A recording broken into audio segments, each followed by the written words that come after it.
Fam, we just learned so much about Ichigo, man. Like, this episode was so informative. Like, we get to meet Ichigo's mom, and we pretty much find out that Aizen made Ichigo. Okay, wait. He didn't like make him, but he contributed heavily to his creation. You know what I mean? Like without Aizen tweaking, Ichigo wouldn't be here. Okay, I feel like y'all aren't understanding me. Okay, so it's like you meeting a girl through your friend, or you meeting somebody through your friend. Like, your friend introduces you to a person, and then y'all end up dating or possibly getting married. You know what I mean? Like, that friend is the reason why, like, y'all are a thing. You know what I'm saying? So Aizen is that friend who pretty much made Ichigo a thing. Okay, hear me out.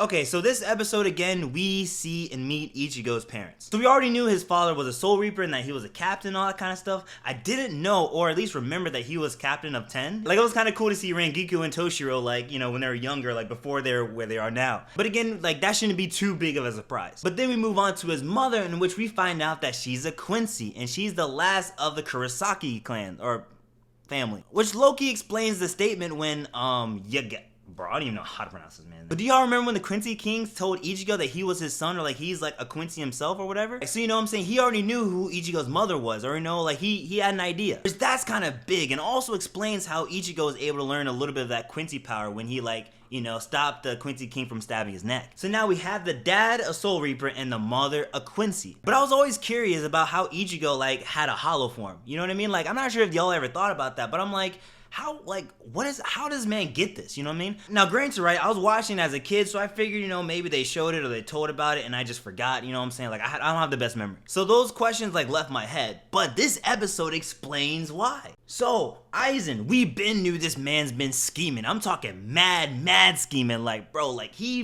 y'all saw Bleach, you know what I'm saying? My man's been moving since day one. But he was working and creating these hollow beings. And one of those hollows was let loose in Naruki Town. Or Naruki? I'm not sure if I pronounced that right. But it was let loose in the city. It was killing Soul Reapers left and right, and the dad had to go in and investigate. But he's in the city now. He releases spiritual pressure to draw it in. It comes to him, and now they're fighting. Now, Ichigo's mom, Masaki, is also in that town, and she feels the spiritual pressure that Ichigo's father released. And so she leaves her house to go and investigate. Which, by the way, I hate this nigga, bro. Like this guy right here, Uryu's brother, like, why is this man gatekeeping? Like, I feel like this man knows everything about everything in this show, you know what I'm saying? He knows the past, he knows the future, he just knows all this information, yet he ain't saying shit to nobody. Ichigo's mom was literally staying with him.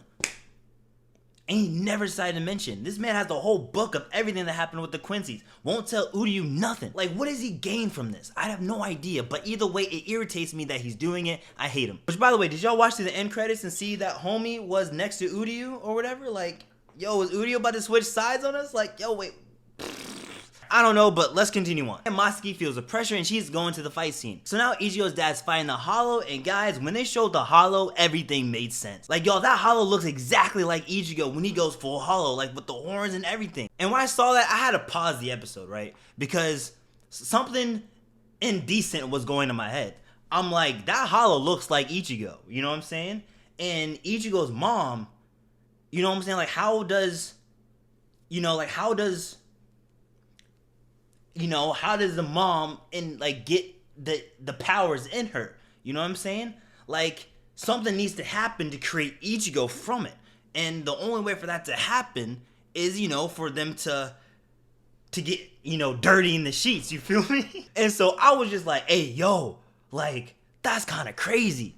You know what I'm saying? Because, like, that hollow is a monster, you know what I'm saying? And that's different from, you know, you having a monster, you know what I'm saying? Like, some people got that monster, you know what I'm saying? But that's an actual monster, you feel me? Like, that's wild. But I don't believe that is the case. Because while Ichigo's father and the hollow is fighting, he gets slashed in the back, which I believe is Aizen trying to stop him from, you know, killing the hollow. And then Ichigo's mother comes in to help with that perfect blue animation. Now, the hollow bites his mother, and I'm like, I'm not sure if that's how, like, it gets transferred or something like that, or, like, if that had, like, a big scene to do with it, but I'm pretty sure that's how, you know, Ichigo got that hollow in him, you know what I mean? Like, I think that's the way they did it. But from my knowledge, the hollow is destroyed, and Ichigo's mom, you know, saves his father. And since Ichigo's father didn't care that Masaki was a Quincy, I believe, you know, they get closer, and then Ichigo was formed. I'm assuming that's what happened, and that's why Ichigo isn't necessarily human, and that's why he can't get, you know, another Bankai, because, you know what I'm saying, they don't register or they don't think of him as a Soul Reaper. So now with all this, you guys gotta look at it from an outside view. If Aizen wasn't bugging with this whole scheme of him, you know, trying to take over everything, you know what I'm saying, he wouldn't have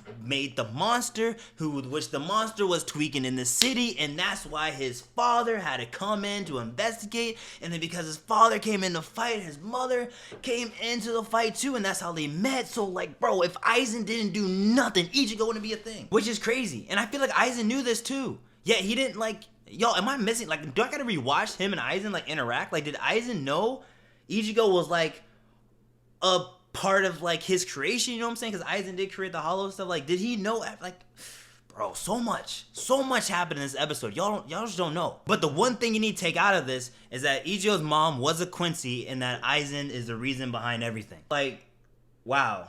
What a plot twist. But let me know what y'all thought about this episode down in the comments. Let me know, you know, if I'm onto something. Like, do y'all understand me now? Do we see how important Aizen is in the whole Bleach universe? I promise you I'm not crazy. I promise you it all links in together. Trust. And hey,